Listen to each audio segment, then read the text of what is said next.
Something wasn't right. Mold generated the strong stench that seeped out of the dining room wall and into the Isa family home. My son started coughing, my wife started coughing and throwing up, and that went on for months. That's the end of the tub.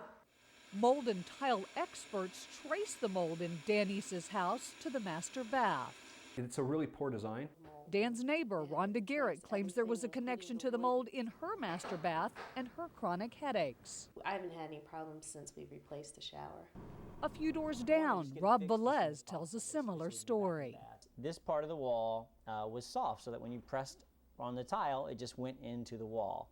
10 families, most of whom live within blocks of each other, complain of the same costly problem.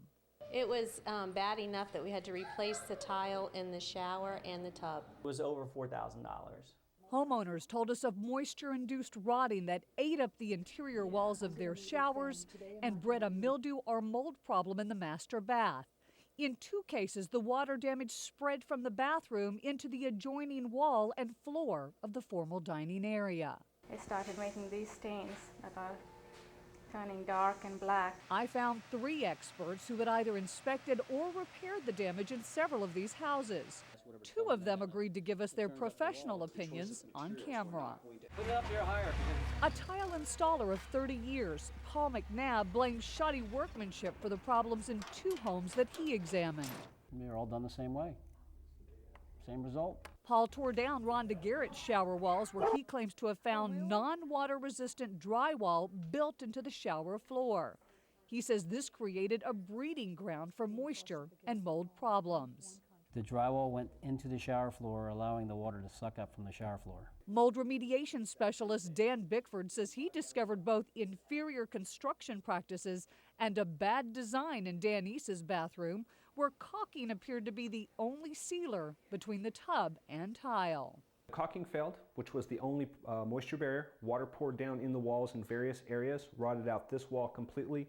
When we asked this mold expert to look at Rhonda Garrett's bathtub, he immediately found a gap between the tub and tile. When you have caulking as the only primary moisture barrier, if you look back there, the caulking's already failed.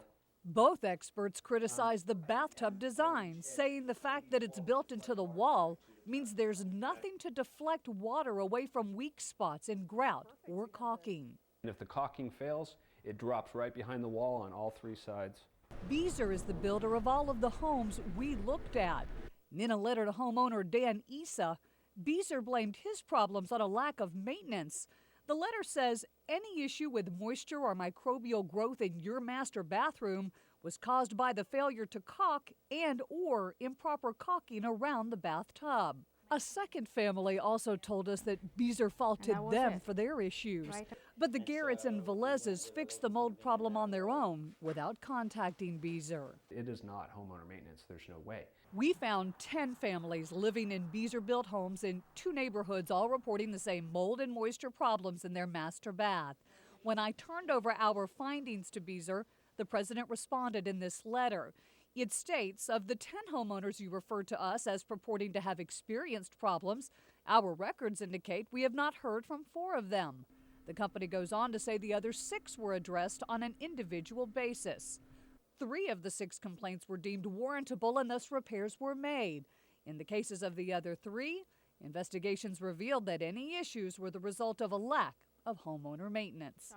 Beazer does not explain what caused the problems in the bathrooms they did repair, but the company pledges to investigate all future homeowner complaints.